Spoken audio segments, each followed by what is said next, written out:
Hello दोस्तों, नमस्कार। मैं डॉक्टर अनिल कुशवाहा। दोस्तों, आज आपके लिए पुनः लेकर आए हैं प्रैक्टिस सेट फर्स्ट का ये बी पार्ट है। चूँकि जो एग्ज़ाम में क्वेश्चन आते हैं टीजीटी और पीजीटी में या लगभग किसी भी एग्ज़ाम में आते हैं तो 125 क्वेश्चन का टारगेट लेकर चलना है।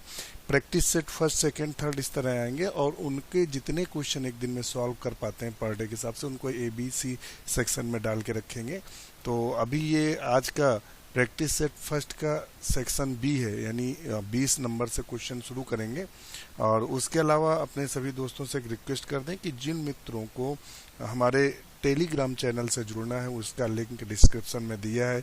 टेलीग्राम जो चैनल हमने बना कर रखता है वो ओपन सोर्स है। आप वहाँ वैसा मंच है जिसमें हमारे सभी प्रतियोगी मित्र जुड़े हुए हैं जो तैयारी कर रहे हैं। तो आप वहाँ क्वेश्चन जो कंफ्यूजिंग होता है या परेशान कर रहा है तो वहाँ आप डालेंगे तो वहाँ सभी मित्र मिलकर जवाब देते हैं। तो ऐसे आपको कॉन्फिडेंस भी होता है और डिस्कशन से क्या होता है कि परमानेंट क्वेश्चन तैयार हो जाता है कि नहीं इसका यही सही है।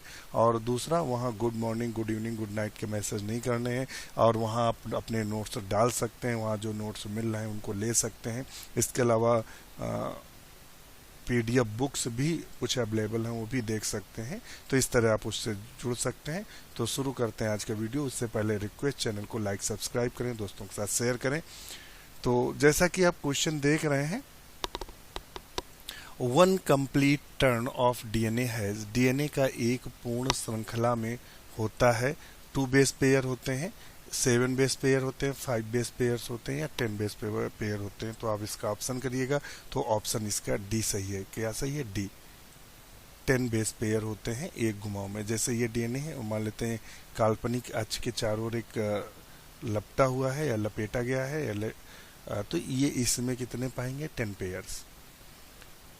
नेक्स्ट क्वेश्चन है,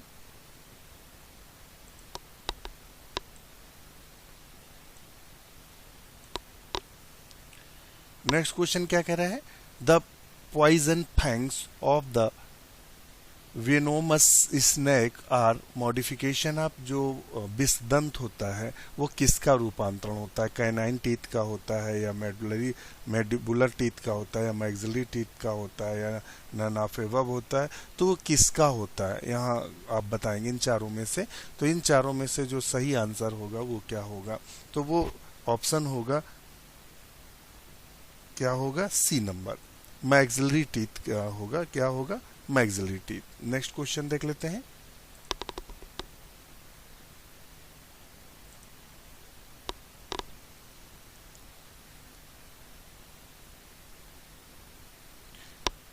यहाँ हमें match list first and second को मैच कराना है और ये दिए गए हैं। तो यहाँ हम लोग मैच करा लेते हैं। ये ऑप्शन 4 दिए गए हैं प्रैक्टिस सेट, आप लोग मैच कराइएगा, फिर हमें आंसर करिएगा इसका सही आंसर क्या है। तो बताइएगा कि इसका सही आंसर क्या है पैलियम का। तो पैलियम का सही आंसर क्या है और रेपिलियम का सही आंसर क्या है और नियोपैलियम का क्या है और नेपिलिना का सही आंसर क्या है? तो इसका आप सही आंसर करिएगा। तो देख लेते हैं।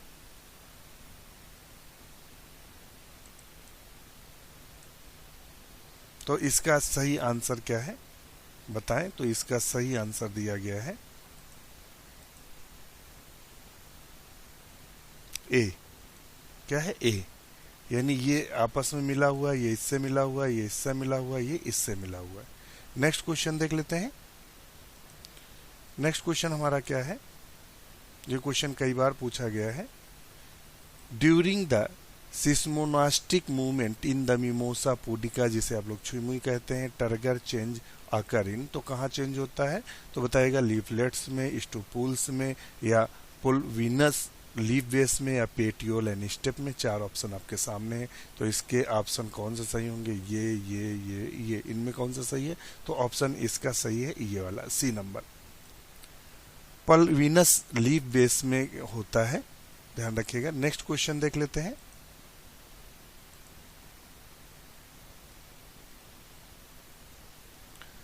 क्वेश्चन नंबर 24 में है daily movement of the leaves and example of, जो डेली जो लीफ है मतलब मूवमेंट्स है वो किसका एग्जाम्पल है? तो वो बताएंगे किसका एग्जाम्पल है। लूनर रिदम का है या सर्केडियम रिदम का है या अल्ट्रेडियन रिदम का है या फोटोट्रॉपिज्म का है। तो आप 24 में सही आंसर करिएगा। 24 में सही आंसर क्या होगा?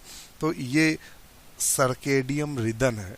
क्या है? सर्केडियम रिदम है। तो ऑप्शन बी सही है। आप इसको अगर कंफ्यूजन हो तो हमें भी बताइएगा। मेरे हिसाब से इसका आंसर बी है। आपके हिसाब से क्या हो सकता है? क्योंकि बिल्कुल नया क्वेश्चन है तो ये थोड़ा सा आप भी हमें बताएंगे। नेक्स्ट क्वेश्चन देख लेते हैं।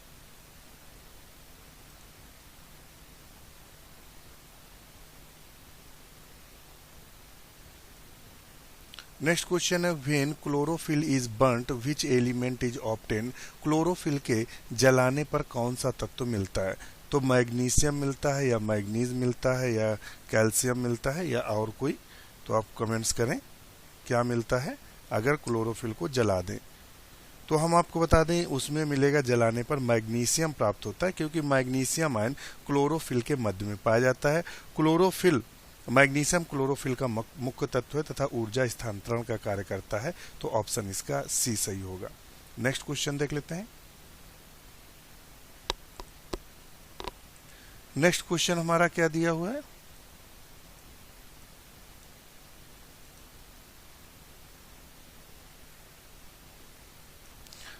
नेक्स्ट क्वेश्चन है the apparatus used to the measure of the rate of transpiration is known as। वाष्पोत्सर्जन मापने के लिए जिस उपकरण का प्रयोग किया जाता है उस उपकरण को क्या कहते हैं? तो पोटोमीटर कहते हैं या पोरोमीटर कहते हैं, लक्स मीटर कहते हैं या अल्टीमीटर कहते हैं? अल्टीमीटर कहते हैं। तो इसका सही आंसर क्या दिया है?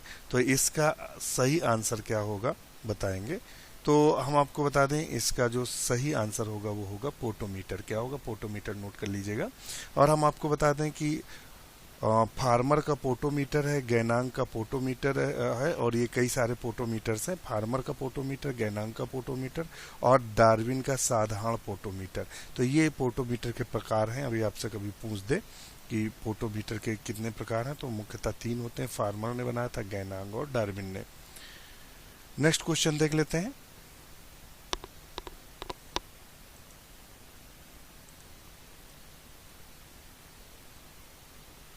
नेक्स्ट क्वेश्चन है निम्नलिखित संकरण में फिनोटाइप रेशियो क्या होगा? फिनोटाइप रेशियो इसमें से क्या होगा? उसमें ट्रिप्लॉइड दिया हुआ है। तो इसमें फिनोटाइप रेशियो क्या होगा आप बताएंगे ट्रिप्लॉइड में। तो इसका फिनोटाइप रेशियो जो है वो होगा 9331। क्या होगा? 9331। नेक्स्ट क्वेश्चन देख लेते हैं।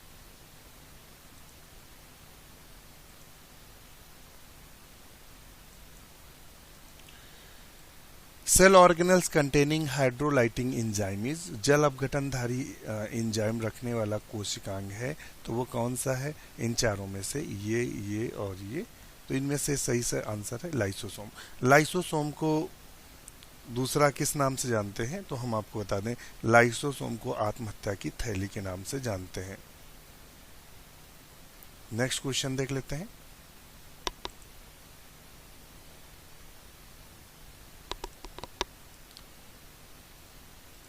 निम्नलिखित थोड़ा सा ये आ गया। निम्नलिखित पादपों जातियों में से कौन सी बहुगुणित जातियां हैं? तो हम आपको बता दें कि इसमें जो ट्राइटिकम एस्टिवम है, नीचे थोड़ा सा कर लें,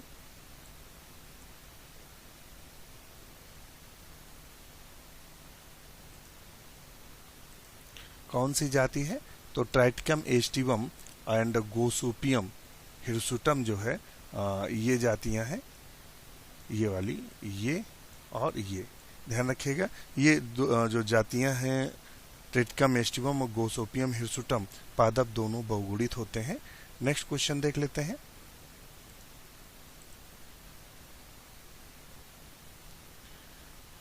अभी देखिए आपको प्रोटोनिमा पढ़ाया था। Protonema is found in the life cycle. आप किसकी लाइफ साइकिल में प्रोटोनिमा देखने को मिलता है? तो फ्यूनेरिया की लाइफ साइकिल में हमें प्रोटोनिमा देखने को मिलता है। किसकी लाइफ साइकिल में प्रोटोनिमा देखने को मिलता है?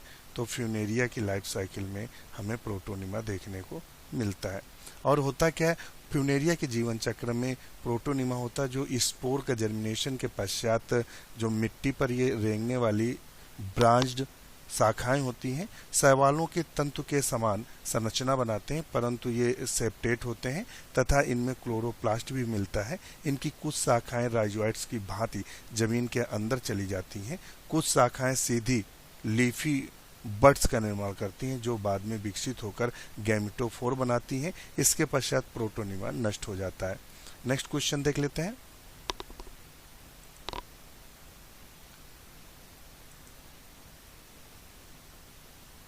नेक्स्ट क्वेश्चन देखते हैं, ये क्या है, which one of the following is a walking fern. इनमें से वॉकिंग फर्न कौन सा है? टेरिस है, एडियंटम है, नेफ्रोलॉप्सिस है या इक्विसीटम है। तो इसमें से वॉकिंग फर्न किसे कहते हैं तो बताइएगा। तो वॉकिंग फर्न का सही आंसर क्या है? एडियंटम कार्डेटम को हम वॉकिंग फर्न कहते हैं। जो तो ऑप्शन क्या है? ये वाला। एडेंटम राइजोफाइलम को भी वॉकिंग फर्न कहा जाता है। इसकी पत्तियां त्रिकोण के आकार की होती हैं। इक्विसीटम को हॉर्सटेल कहते हैं। यहाँ जो इक्विसीटम है इसको क्या बोलते हैं? तो इसको हॉर्सटेल के नाम से जानता है। टेरिस को हम रिबन फर्न कहते हैं, तो इसको हम क्या बोलते हैं? Ribbon fern. इसको क्या बोलते हैं? तो इसको बोलते हैं हॉर्सटेल, और इसको क्या बोलते हैं? वॉकिंग फर्न के नाम से जानते हैं। नेक्स्ट क्वेश्चन देख लेते हैं।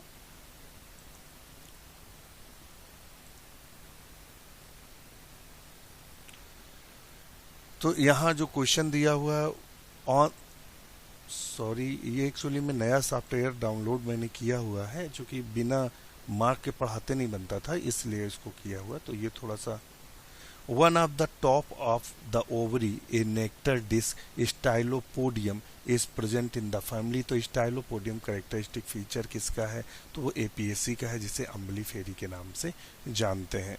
तो इसका ऑप्शन क्या सही होगा? एपीएससी। ध्यान रखना, इसमें गाजर धनिया याद आता है। नेक्स्ट क्वेश्चन देख लेते हैं।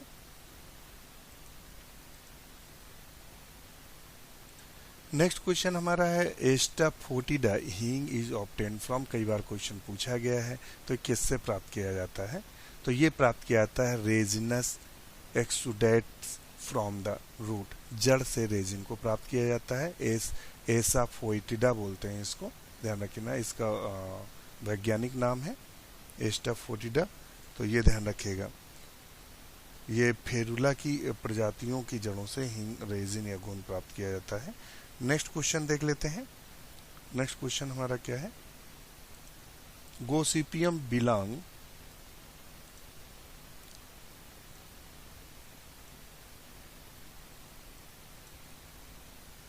नेक्स्ट क्वेश्चन है, गोसोपियम किस कुल के अंतर्गत आती है? तो गोसोपियम मालवेसी के अंतर्गत आती है।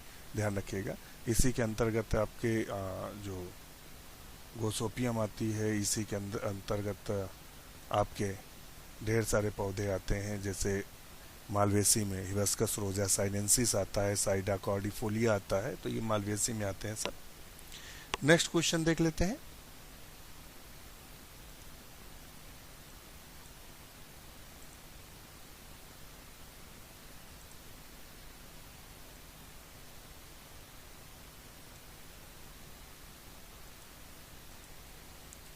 The milky latex released from the Calotropis procera is rich in enzyme। Calotropis procera में निकलने वाला दूधिया लैटेक्स में बहुतायत में पाया जाता है।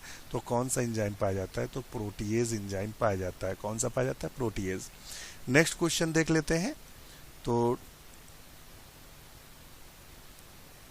नेक्स्ट क्वेश्चन है, 200 million year ago the dominant flora of the earth was 20 crore वर्ष पूर्व पृथ्वी पर सबसे प्रबल वनस्पति कौन सी थी? तो 36 का सही आंसर कौन सा है? तो जिम्नोस्पर्म। पौधों की उत्पत्ति जो है वो पैलियोजोइक महाकल्प में हुई। मेसोजोइक महाकल्प में ट्राइसिक जो है वो 25.1 मिलियन व 1 मिलियन वर्ष पहले के बीच में है। तो यहाँ चूंकि ऑप्शन जो सही होगा वो होगा 36 का सी, जिम्नोस्पर्म। नेक्स्ट क्वेश्चन देख लेते हैं। नेक्स्ट क्वेश्चन हमारा है, study of fruit is called. Fruit की स्टडी को हम क्या बोलते हैं? तो उसको बोलते हैं पोमोलॉजी। क्या बोलते हैं? पोमोलॉजी के नाम से जानते हैं। नेक्स्ट क्वेश्चन देख लेते हैं।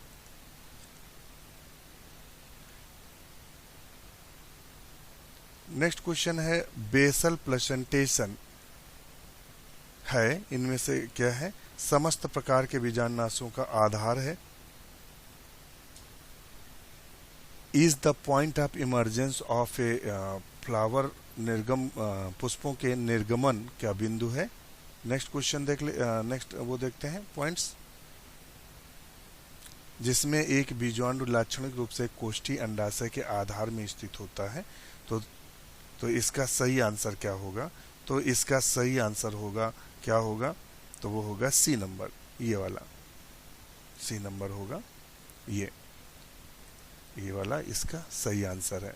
जिसमें एक बीजाणु लाक्षणिक रूप से कोष्ठ की अंडाशय के आधार पर स्थित रहता है।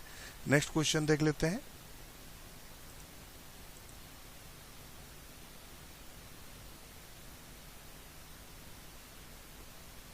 नेक्स्ट क्वेश्चन है stamen in the citrus are. Citrus का स्टेमेन कैसा होता है, आप बताएं। स्टेमेन से सीट्रस आर कैसे होते हैं? तो सीट्रस में असंख्य और बहुसंघी होते हैं। सीट्रस में जो पुमंग होते हैं वो असंख्य और बहुसंघी होते हैं। तो इसका ऑप्शन जो सही होगा वो बी होगा, ध्यान रखिएगा। स्टेमेन ऑफ द सीट्रस में जो पुमंग होते हैं इंडेफिनिट एंड पॉलीडेल्फस होते हैं, बहुसंघी होते हैं। चलिए नेक्स्ट देखते हैं क्वेश्चन। नेक्स्ट क्वेश्चन हमारा क्या दे रहा है? नेक्स्ट क्वेश्चन है लय कोपरान उदाहरण है। तो लय कोपरान किसका उदाहरण है? एरेबिनोस ओपरान, इंड्यूसिबल ओपरान, रिपर्सिबल ओपरान, ओवरलैपिंग जीन्स। तो ये किसका है आप बताएंगे। तो इसका जो सही आंसर होगा वो होगा बी, इंड्यूसिबल ओपरान। ये ऑप्शन इसका सही होगा, इंड्यूसिबल ओपरान। लय कोपरान इंडिविजुअल ओपरान का उदाहरण है। ओपरान संकल्पना के अनुसार अधिकांश जीवों की सक्रियता का नियमन ट्रांसक्रिप्शन स्तर पर, मतलब अनुलेखन स्तर पर प्रेरण या दमन द्वारा किया जाता है। लैक्टेज जो मेटाबॉलिज्म करने वाले 3 एंजाइम हैं और इन तीनों एंजाइमों के जीन्स या सिस्ट्रॉन्स क्रमशः जेड और वाई और ए द्वारा निरूपित करते हैं। इन सिस्ट्रानों को संरचनात्मक जीन भी कहते हैं। ये एक दूसरे के पास पास स्थित होते हैं। इनकी सक्रियता में एक प्रकार का समन्वय होता है। संरचनात्मक जीन अर्थात सिस्ट्रॉन की सक्रियता के नियंत्रित करने वाले डीएनए के खंड में इसके संबद्ध होते हैं। इनको कंट्रोल जीन कहते हैं। ये 3 प्रकार के होते हैं, regulator gene, promoter gene, operator gene. इस समूह को लय कोपरान कहते हैं। तो ध्यान रखिएगा, ओपरान में क्या होता है? Regulator gene plus promoter gene plus operator gene plus structural gene. ये भी क्वेश्चन पूछा गया है। नेक्स्ट क्वेश्चन देख लेते हैं। डीएनए अम्लीय होने का कारण क्या है? तो डीएनए अम्लीय होने का कारण मुख्य कौन सा है? तो मुख्य कारण आप बताएं 41 का। तो इसका है जो मुख्य कारण है, DNA is acidic because of, तो बताएगा किसके कारण है। डीऑक्सीराइबोज सुक्राराइबोज का व्युत्पन्न किया जाता है जिसमें एक हाइड्रोक्सिल समूह हाइड्रोजन से प्रस्तावित हो जाता है। डीएनए डीऑक्सीराइबोज की उपस्थित कारण अम्लीय होता है। तो अब आप इसको जरा हम कंफ्यूजन में डाले दे रहे हैं, आप इसका आंसर दीजिएगा। आंसर ए सही है या आंसर बी सही है? डीऑक्सीराइबोज शुगर सही है या फास्फोरिक एसिड की वजह से ऐसा होता है? तो आप हमें बताइएगा। ऑप्शन उसका ए सही बताया गया है। आपके अनुसार क्या आंसर होगा हमें कमेंट्स करके बताइएगा। नेक्स्ट क्वेश्चन देख लेते हैं।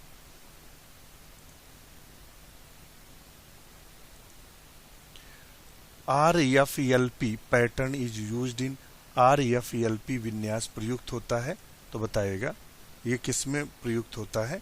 तो फिंगर प्रिंटिंग में प्रयोग किया जाता है। किस में प्रयोग किया जाता है? फिंगर प्रिंटिंग में। तो ये प्रयोग किया जाता है डीएनए फिंगर प्रिंटिंग में RFLP पैटर्न यूज किया जाता है। तो ऑप्शन होगा 42 का बी। नेक्स्ट क्वेश्चन देख लेते हैं।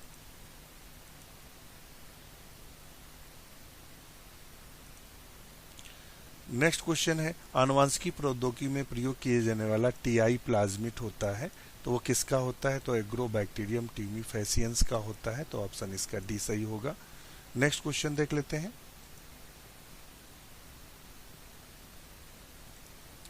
The rust disease of linseed is caused by, तो मिलैम सोरा लीनियाई नाम का फंगस होता है जिसके कारण जो रस्ट डिजीज ऑफ लिंसिड होता है वो उत्पन्न होता है। नेक्स्ट क्वेश्चन देख लेते हैं।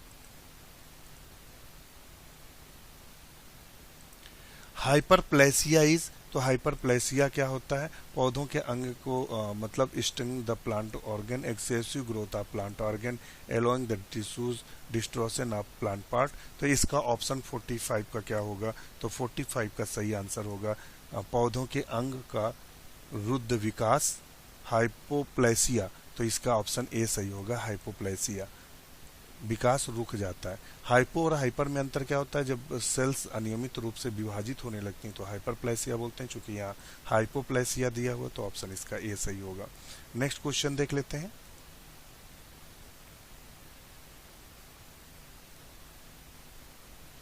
नेक्स्ट क्वेश्चन है, तालाबों में पादप प्लवक का कार्य होता है। The phytoplankton in the ponds act as उत्पादकों के रूप में होता है, बताइएगा। तो तालाब परिस्थितिकी तंत्र में फाइटोप्लैंक्टन उत्पादक के रूप में होते हैं, तो ऑप्शन इसका ए सही होगा। नेक्स्ट क्वेश्चन देख लेते हैं।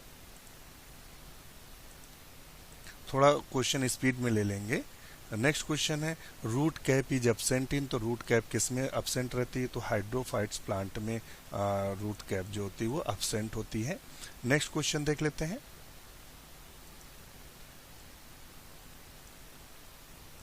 The primary source of energy in ecosystem is, ecosystem में प्रमुख ऊर्जा का स्रोत क्या है? प्राइमरी जो सोर्स है एनर्जी का वो होगा सनलाइट। तो 48 का सही आंसर क्या होगा? ए होगा। नेक्स्ट क्वेश्चन देख लेते हैं। नेक्स्ट क्वेश्चन क्या कह रहा है हमारा? An example of the malacophyllous xerophyte is, मृदुपर्णी मरोदभिद का उदाहरण क्या है? तो बताइएगा। मधुपर्णी सकैरम, बिग्नोनिया, कैजोराइना या कैलोट्रापी पोसेरा। तो इसका सही आंसर क्या होगा आप बताएं। तो इसका सही आंसर होगा सी नंबर, बिग्नोनिया। बिग्नोनिया है, ध्यान रखिएगा, जो मिलैकोफिलस जीरोफाइट्स है वो है बिग्नोनिया।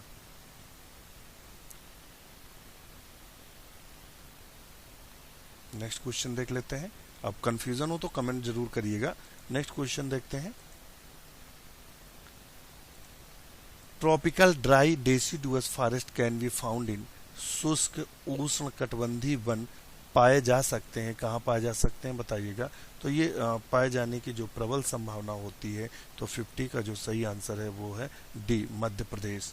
क्या होता है? Tropical dry deciduous forest can be found in, तो डिस्क है, ये मध्य प्रदेश में देखने को मिलते हैं। नेक्स्ट क्वेश्चन देख लेते हैं।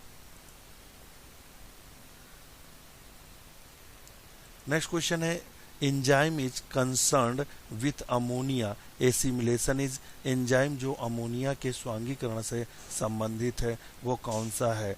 इनमें कौन सा एंजाइम है? तो नाइट्रोजन रिडक्टेज है या कोई और है? तो 51 का सही ऑप्शन होगा इनमें से ग्लूटामिन सिंथेटेज। तो ग्लूटामिन सिंथेटेज इसका सही आंसर है। एंजाइम जो अमोनिया के स्वांगीकरण से संबंधित है, ग्लूटामिन सिंथेटेज। ध्यान रखिएगा, बड़ा अच्छा क्वेश्चन है। नेक्स्ट क्वेश्चन और आज का लास्ट क्वेश्चन है,